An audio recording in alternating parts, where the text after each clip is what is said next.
안녕하세요. 반가워요, 여러분. 별것을 다 알려줄게 8회차 11월의 주제는 무엇일까요? 바로 11월 20일 박물관 및 미술관 준학예사 시험일입니다. 오늘 함께 나누어 볼 이야기는 총 5가지예요. 박물관에서 일하는 사람들을 간단히 살펴보고 학예사란 어떤 일을 하는 사람인지, 어떤 방법으로 될 수 있는지 알아볼 거예요. 그리고 실제 준학예사 시험에 출제되었던 문제들을 맛보기 삼아 풀어보는 활동도 있답니다. 그렇게 학예사에 대해 이해한 후 마지막으로 연기체험 활동을 안내해 줄게요. 첫 번째 순서에서는 박물관 사람들에 대해 알아볼게요. 박물관과 미술관에서 가장 중요한 것은 바로 소장품이에요. 소장품이란 자기의 것으로 지녀 간직하고 있는 물품을 뜻해요. 어린이 여러분 모두 박물관 또는 미술관에 가보셨나요? 박물관과 미술관에는 아주 다양한 소장품들이 전시되어 있어요. 예를 들어 국립현대미술관에는 현대에 제작된 다양한 형식의 작품과 자료가 소장되어 있고요. 파주 나비나라 박물관의 주요 소장품은 나비와 곤충 표본이죠. 곤충과 나비에 대한 이야기를 다루고 관련 자료와 표본을 소장하고 전시하고 있기 때문에 우리 박물관의 기관 이름과 정체성을 나비와 함께 이야기할 수 있는 것이랍니다. 이렇듯 소장품은 모든 박물관과 미술관의 정체성을 결정짓는 중요한 요소가 돼요. 그렇다면 박물관과 미술관에서는 어떠한 사람들이 일하고 있을까요? 박물관과 미술관의 가장 중심적인 일은 바로 소장품과 관련된 일들이에요. 먼저 오늘 우리가 중심적으로 알아볼 학예사라는 직업은 전시를 기획하고 소장품에 대해 깊이 연구하는 일을 해요. 보존처리사는 미래의 사람들이 지속적으로 감상할 수 있도록 소장품을 보존하는 역할을 한답니다. 또 교육사는 각 박물관과 미술관에서 다루고 있는 주제들과 맞게 교육 프로그램을 만들고 운영하는 역할을 하고 있어요. 대표적으로 화면에 보이는 세 유형의 직업군을 소개했지만 이 외에도 더 많고 다양한 유형의 사람들이 일하고 있답니다. 안내데스크에서 관람객을 안내하는 분들도, 박물관과 미술관을 깨끗이 관리해 주시는 분들도 계시겠죠. 많은 사람들이 모두 각자의 자리에서 성실히 일하며 박물관과 미술관을 운영해 나가고 있는 거랍니다. 두 번째 순서입니다. 학예사는 어떤 일을 하는지 좀 더 자세히 알아봐요. 학예사라는 단어는 어떻게 생겨났을까요? 학예사의 영어식 표현인 큐레이터는 라틴어인 쿠라토리아에서 왔어요. 쿠라토리아는 예로부터 완벽하게 하는 사람을 뜻했대요.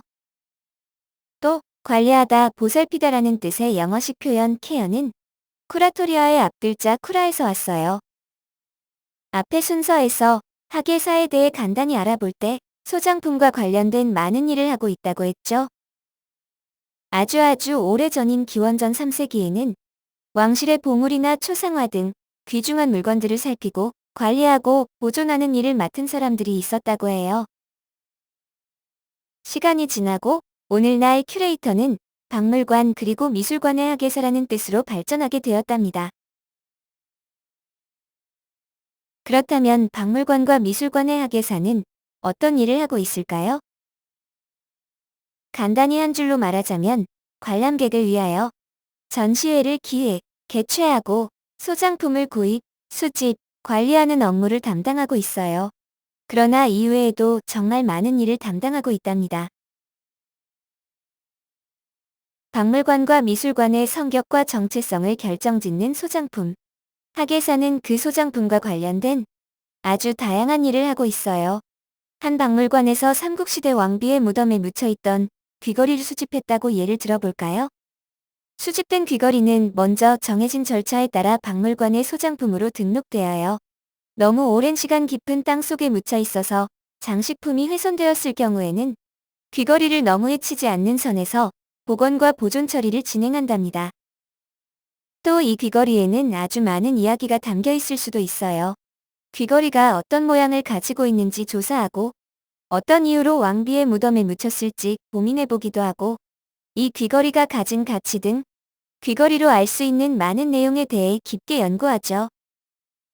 연구된 내용을 바탕으로 전시의 주제를 결정하고 어떤 소장품들을 어떻게 보여줄지 고민하며 전시를 기획하기도 해요. 선정된 소장품들은 전시를 통해 관람객에게 공개된답니다. 또 이 귀걸이를 활용한 재미있는 교육 프로그램을 만들어서 어린이 친구들에게 소개할 수도 있겠죠. 학예사는 이외에도 더 많은 일들을 담당하고 있어요. 이제 학예사가 어떤 직업인지 조금 알 것 같나요? 이번 순서에서는 학예사가 되는 방법을 알아보아요. 학예사는 준학예사와 1급, 2급, 3급 정학예사로 나뉘어요. 준학예사의 경우 필기시험을 합격한 후 일정 실무 경력을 충족하면 그 자격을 얻을 수 있어요. 다음으로 3급 정학예사는 총 3가지 방법으로 자격을 얻을 수 있어요. 준학예사 자격을 취득한 사람, 그리고 대학원에서 석사학위 또는 박사학위를 취득한 사람이 각각 다른 조건의 경력을 충족하면 3급 정학예사 자격을 얻을 수 있답니다. 그렇게 순차적으로 자격을 갖춰나가다 보면 1급 정학예사의 자리까지 갈 수 있어요. 모든 직업이 그렇겠지만 특히 학예사는 정말 끊임없이 공부하고 오랜 시간 경력을 쌓아나가야 하는 직업인 것 같아요. 우리는 이 중에서 준학예사가 되는 방법에 대해 조금 더 자세히 알아볼게요. 이번 별따줄의 주제가 박물관 및 미술관 준학예사 시험일인 것 기억하고 계신가요? 시험일은 11월 20일 토요일이에요. 여러분이 별따줄을 보고 키트를 체험하는 순간에도 많은 사람들이 학예사의 꿈을 갖고 시험을 치고 있을 거예요. 준학예사 시험은 간단히 말해서 앞서 소개한 학예사를 양성하기 위한 시험이에요. 학예사는 박물관이나 미술관에서 전문적인 지식과 경험을 갖추고 있어야 하고, 준학예사 시험은 이러한 자격을 갖추기 위한 하나의 과정이라고 말할 수 있죠. 과목은 공통과목과 선택과목이 있어요. 공통과목은 객관식 유형으로 실시되며 박물관학 한 과목과 영어를 포함한 외국어 과목 중 한 과목을 선택해서 총 2개의 과목으로 진행되어요. 선택 과목은 논술형으로 실시되어요. 국어와 미술사학, 예술학 등 실제 박물관과 미술관에서 일하기 위해 필요한 지식들을 공부해야 한답니다. 응시 수수료는 3만 원이며 합격 기준은 모든 과목이 각각 40점 이상을 받고 또 전 과목의 평균이 60점 이상이어야 해요. 그렇게 준학예사 필기시험에 합격하면 바로 그 자격을 얻을 수 있는 걸까요? 정답은 NO. 시험 합격 후에 일정 경력을 채워야 자격증을 받을 수 있어요. 조건은 합격자가 가지고 있는 학위에 따라 다른데요. 대학교를 졸업하지 않은 합격자의 경우 4번처럼 5년 이상의 경력이 필요해요. 그리고 2년제 전문대학교의 학사학위를 가지고 있는 합격자는 3년, 3년제 전문대학교의 학사학위 소지자는 2년, 4년제 학사학위 소지자는 1년 이상의 실무 경력이 필요하죠. 경력이 모두 채워지면 박물관 미술관 학예사 운영위원회의 심사 후에 자격증이 나오게 된답니다. 비록 걸리는 시간은 조금씩 다르지만 연령이나 학위 제한이 없는 시험이기 때문에 누구나 도전할 수 있다는 점이 가장 매력적인 것 같아요. 그렇다면 준학예사 시험에는 어떤 문제가 나올까요? 맛보기 문제를 통해 알아보아요. 관련 지식이 없는 상태에서 바로 문제를 풀기는 어렵겠죠? 문제를 풀어보기 전에 간단히 공부해보는 시간을 가져볼까요? 첫 번째, 유네스코 세계문화유산에 대해 알아볼게요. 유네스코는 세계 각국의 국민들 사이에 교육, 과학, 기술, 문화 교류에 도움을 주기 위해 설립된 국제기구예요. 우리 전 세계의 사람들이 함께 보존하고 보호해야 할 문화, 자연유산을 세계유산으로 지정하여 보호하고 있어요. 세계문화유산은 세계유산, 무형문화유산, 세계기록유산으로 나뉘어요. 각각에 대한 정보는 참고문헌의 유네스코와 유산 홈페이지를 참고하면 더 자세히 알 수 있어요. 우리는 간단히 한국의 유네스코 지정유산 중 뭐가 있는지에 대해서만 살펴볼게요. 유네스코는 세계유산 1154점 중 15점, 무형문화유산 498건 중 21건, 기록유산 432건 중 16건을 각각 한국의 유산으로 지정했어요. 그중 대표적인 예를 조금씩만 살펴볼까요? 먼저 세계유산의 대표적인 예로 삼국시대 중 백제의 역사 유적지구를 소개할게요. 백제의 역사는 수도를 옮긴 시기에 따라 한성, 웅진, 사비시대로 구분하고 있어요. 이와 관련된 지역으로 부여와 공주, 익산에 위치한 유적지들을 유적지구로 묶어 연속유산으로서의 가치를 인정받았답니다. 두 번째, 무형문화유산의 대표적인 예로는 종묘제례 및 종묘제례학이 있어요. 종묘는 조선시대의 역대 임금과 왕비의 위패를 모시던 왕실의 사당을 뜻해요. 이곳에서 지내는 제사의식을 종묘제례라고 부른답니다. 세 번째, 세계기록유산의 예로는 조선왕조실록과 5.18 광주민주화운동 기록물을 들 수 있어요. 조선왕조실록은 조선 왕조의 시조인 태조부터 25대 왕인 철종까지 472년간의 역사를 연대순으로 기록한 책이에요. 조선시대의 정치, 외교, 군사, 경제, 문화, 교육, 종교, 그리고 예술 등 당대 사회에서 벌어진 모든 일이 수록되어 있어요. 왕부터 백성까지 다양한 계층의 생활과 풍속 등에 대한 기록도 담겨 있어 우리 민족의 문화를 잘 보여주고 있죠.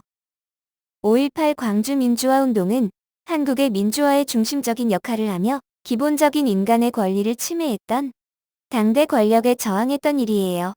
별다줄 친구들에게 조금 어려운 내용일 수 있지만 꼭 알아야 할 한국 현대사의 중요한 부분이니 지금이 아닌 나중에라도 조금 더 알아보았으면 좋겠어요. 유네스코에서는 광주민주화운동과 관련된 기록물들의 가치를 인정하고 세계기록유산으로 지정했어요. 이 외에도 어떤 한국의 유산이 있는지 궁금한 친구들은 한국의 유산 지도를 검색해서 더 자세히 알아보는 것을 추천할게요. 두 번째로 알아볼 것은 박물관의 교육 분야 종사자예요. 앞서 첫 번째 순서인 박물관 사람들이라는 코너에서 박물관과 미술관의 다양한 직업을 알아보았죠. 교육 분야 종사자에는 대표적으로 교육연구사, 교육강사, 해설사 등이 있어요. 교육연구사는 주제에 맞게 교육 프로그램을 개발하고 운영하고 있어요. 교육강사는 교육 프로그램을 전문적으로 진행하고 있고요. 도슨트라고 불리는 전시해설사는 전시와 전시품에 대한 설명을 통해 관람객이 전시를 더 쉽고 재미있게 즐길 수 있도록 돕고 있죠. 자, 지금까지 간단히 살펴본 내용을 잘 기억해 보아요. 이제 문제 맛보기 시간을 가져볼까요? 이 문제들은 실제로 2015년과 2017년에 준학예사 시험에 출제되었던 문제들이에요. 잠시 시간을 줄 테니 정답을 맞추어 보세요. 4번의 정답은 2번 울산 반구대 암각화였어요.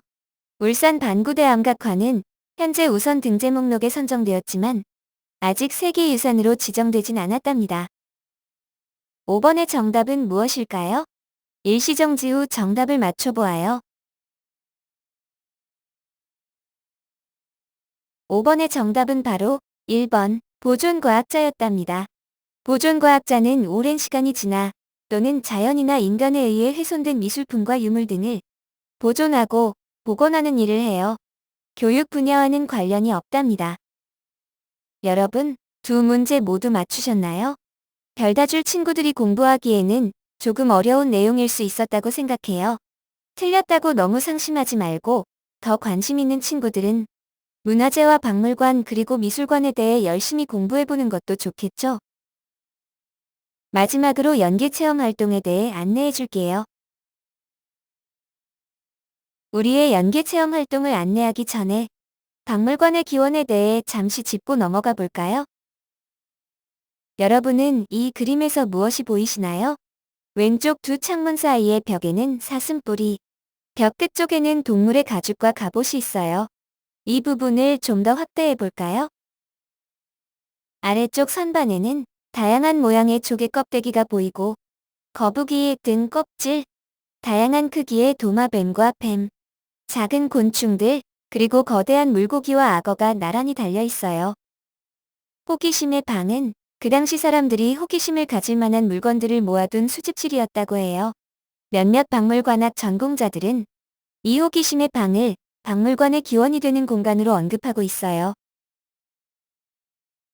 그렇다면 우리의 호기심의 방은 어떻게 채워나갈 수 있을까요? 17세기 유럽의 호기심의 방처럼 여러분의 방도 다양한 소장품으로 채워져 나갈 수 있어요. 호기심의 방에 들어갈 멋진 소장품 후보로 루더킹기 멋쟁이 사슴벌레 표본 체험을 준비해 보았어요. 나비나라 박물관에서는 2층 표본 전시실에서 다양한 곤충과 나비 표본을 전시하고 있어요. 또한 나비와 장수풍뎅이 표본 체험을 통해 직접 표본 과정을 경험하고 곤충을 자세히 관찰할 수 있는 기회를 제공하고 있죠. 사슴벌레 표본 체험은 현재 나비나라 박물관의 체험 프로그램으로 진행하고 있지 않아서 우리 별다줄 친구들에게 좀 더 특별한 경험이 될 것이라 기대하고 있답니다. 루더킹기 멋쟁이 사슴벌레는 어떤 친구일까요? 이 사슴벌레의 학명은 오돈톨라비스 루더킹기예요. 전 세계 사람들끼리 약속한 이 친구의 이름이죠. 우리나라에서는 루더킹기 멋쟁이 사슴벌레 또는 루더킹기 맵시 사슴벌레라고 불리고 있어요. 몸 길이는 수컷의 경우 41에서 77mm, 암컷의 경우 40에서 45mm라고 해요. 또 인도네시아 수마트라라는 곳에서 주로 서식한다고 해요. 본격적인 표본 체험에 들어가기 전에 부위별 명칭도 간단히 알아볼까요? 사슴벌레의 몸은 크게 머리, 가슴, 배의 구조를 이루며 턱이 발달했어요. 다리는 앞다리와 가운데 다리, 뒷다리로 이루어져 있어요. 딱지날개와 작은 방패판은 표본 작업을 진행할 때 주요한 위치예요. 두 부위의 위치를 잘 기억해 주세요. 자, 이제 본격적으로 루더킹 멋쟁이 사슴벌레의 표본 체험을 시작해 볼게요. 고정판과 건조 표본, 이름표, 진주핀, 그리고 보관 케이스까지 준비물을 확인해 주세요. 준비물을 모두 확인했나요? 이제 시작해 보아요. 첫 번째, 비닐을 바깥 라인을 따라 칼로 잘라줍니다. 이때 다리가 잘리지 않게 주의하며 잘라주세요. 칼을 사용해서 벗겨내야 하기 때문에 보호자분들이 도와주시면 좋을 것 같아요. 두 번째, 우리는 자연적으로 죽은 사슴벌레로 표본을 만들고 있는데요. 지금 이 사슴벌레는 많이 딱딱한 상태라 부드럽게 연화해주는 과정이 필요해요. 연화 방법은 뜨거운 물에 담궈두는 건데요. 끓인 물을 준비해주시고 이 물에 20분간 사슴벌레를 담궈 놓습니다. 20분이 지난 후에는 휴지에 올려 가볍게 물기를 제거해주세요. 너무 적은 시간 담궈두면 연화가 잘 되지 않아 표본 과정에서 부러지기 쉽고 너무 오랜 시간 담궈두게 되면 약해져서 끊어질 수 있으니 15분에서 20분의 시간을 꼭 준수해주세요. 개체에 따라 몸에서 황토색물이 조금씩 나올 수 있으니 당황하지 마시고 휴지에 올려 물을 제거해주시면 됩니다. 세 번째, 준비가 끝난 사슴벌레는 고정판 중앙에 올려주세요. 네 번째, 몸통을 먼저 고정해 줄 건데요. 아까 부위별 명칭 상세히 보셨죠? 진주핀 하나를 작은 방패판 중앙에 꽂아 몸통을 고정시켜 주세요. 이때 앞가슴과 딱지날개의 경계 부위에 꽂게 되면 연결 부위가 끊어질 수 있으니 주의하며 정가운데에 꽂아주세요. 이제 다리들을 하나씩 고정해 줄 건데요. 우리는 가운데 다리를 제외한 뒷다리와 앞다리만을 고정해 볼 거예요. 먼저 뒷다리 안쪽을 잡고 바깥 방향으로 빼준 후 진주핀으로 고정해 줍니다. 이때 진주핀은 사진과 같이 X자로 교차하여 꽂아주셔야 합니다. 같은 방법으로 앞다리도 고정해 줍니다. 다리의 양쪽 대칭을 맞추어 고정해주면 더 완성도 있는 표본을 만들 수 있어요. 7번째, 날개를 펼쳐줄 거예요. 딱지날개 또는 건날개라고 하는데요. 부러지지 않게 조심히 들어올려 펼쳐줍니다. 딱지날개를 모두 들어올리면 뒷날개 또는 속날개가 나타납니다. 접혀있는 모양을 확인하고 바깥 방향으로 펼쳐 먼저 고정해 줄 거예요. 뒷날개 또는 속날개는 접히는 경계였던 위쪽 마디에 진주핀을 수직으로 꽂아 고정해 줍니다. 뒷날개 양쪽 모두 고정한 다음에는 잠시 펼쳐만 두었던 딱지날개를 고정해 줄 건데요. 딱지날개는 그 부위에 직접적으로 진주핀을 꽂지 않아요. 뒷날개와 딱지날개 사이에 진주핀을 꽂아 딱지날개가 움직이지 않도록 고정해주세요. 이제 모든 고정 과정이 끝났어요. 2주간 서늘한 곳에서 말려준 후에는 진주핀을 제거해도 이 모양이 그대로 유지되어 있을 거예요. 혹시나 고정 과정 중 딱지날개 등이 부러진 분들이 계시다면 순간 접착제 등을 활용해서 고정시켜준 후 말려주세요. 2주 후에는 원하는 위치에 이름표를 붙여주세요. 이렇게 보관 케이스에 넣어주면 나만의 소장품 완성. 직접 표본을 제작해보며 루더킹기 멋쟁이 사슴벌레가 여러분의 소장품이 되었어요. 혹시 이전에 장수풍뎅이나 나비 표본을 제작한 경험이 있는 친구들이라면 사슴벌레와 함께 원하는 방식으로 진열해보는 것도 좋을 것 같아요. 나만의 공간에 각자의 호기심에 방을 만들어보는 건 어떨까요? 4월부터 함께 달려온 별다줄 서비스. 8개월 동안 다양한 교육 자료와 체험을 함께 해왔는데요. 그동안 즐거우셨나요? 부족한 부분도 많았지만 여러분께 즐거움과 유익한 시간을 제공했길 바라며 별다줄 서비스를 마무리해 볼게요. 마지막까지 사진과 설문조사로 인증하는 것 잊지 않으실 거죠? 즐거운 기억으로 남길 바라며 2021년 별것을 다 알려줄게 구독 서비스를 종료합니다. 파주 나비나라 박물관은 또 새롭고 재미있는 프로그램으로 돌아올게요.